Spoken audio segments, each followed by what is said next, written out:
অনেকে ব্যবসা করছে, অনেক স্টার্টআপের পিচ আসে আমার কাছে, তো তারা ফান্ডিং চায়।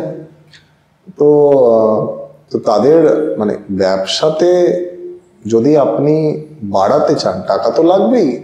হ্যাঁ, দুটোই উপায় আছে ব্যবসাতে ফান্ডিং করার। একটা হচ্ছে ডেট, মানে হচ্ছে লোন নেওয়া ব্যাংকের থেকে, আর একটা হচ্ছে ইকুইটি, মানে আপনার অংশীদারিত্ব কাউকে বেচা, যার বিনিময়ে সে আপনাকে টাকা দেবে। তো যদি আপনারা আমাকে একটা প্রশ্ন ছুঁড়ে দেন যে আমি হলে কোনটা নেব, দেখুন ডেট পাওয়াটা একটু টাফ, কারণ বেশিরভাগ স্টার্টআপেরই কোনো হার্ড অ্যাসেট থাকে না, অ্যান্ড আপনাকে ব্যাংক কোনো লোন কোলাট্রাল ছাড়া বা কোনো সিকিউরিটি ছাড়া দেবে না।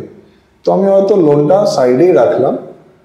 ফান্ডিংয়ের যদি কথা বলি, তো ডেফিনেটলি মানে ডেট বা ফান্ডিংয়ের যদি আমাকে ইদার বা অর দেওয়া হয়, আমি ফান্ডিংই নেবো।